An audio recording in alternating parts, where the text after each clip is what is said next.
Alright, what's up sa inyo mga katambay? Ngayong pag-usapan natin ng first stroke at i-demo ko sa inyo kung paano mag-function ng first stroke.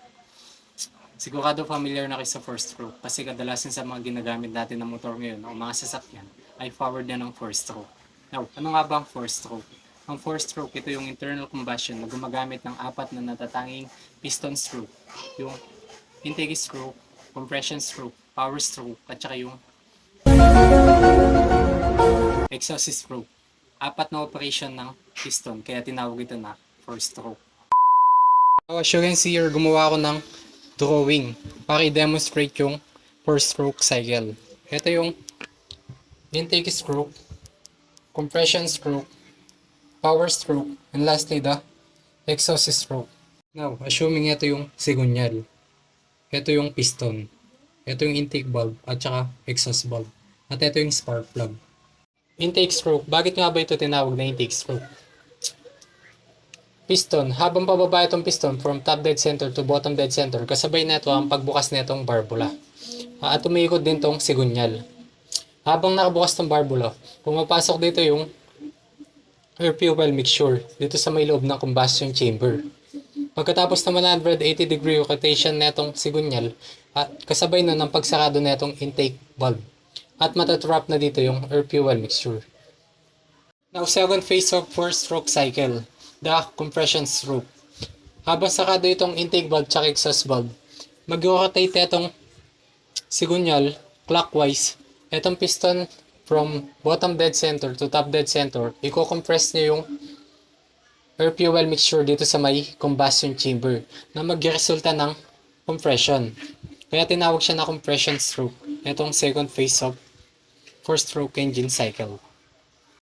Power stroke. It is the third cycle of four-stroke cycle engine. Bakit nga ba ito tinawag na power stroke? Ngayon alamin natin. Dito magsisimulan sa confrontation netong sigunyal.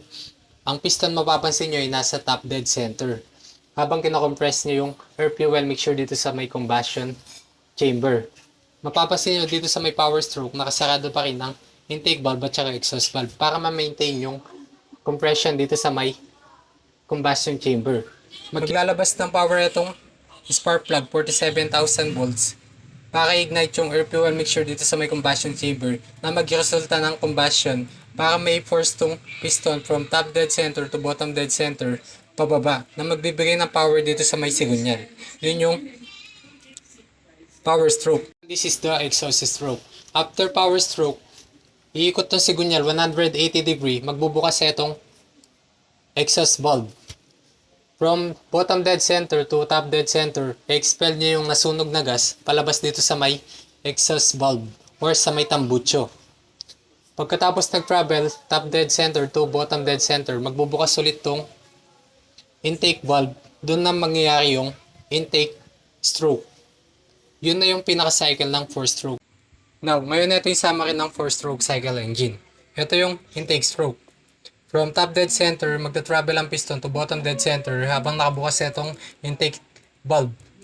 Papasok dito yung air fuel mixture, pupunta dito sa may combustion chamber. Now, dito sa may compression stroke. After 180 degree, nakasarado na itong intake valve, tsaka itong exhaust valve. Magta-travel ang piston from bottom dead center to top dead center to compress the air fuel mixture in this combustion chamber.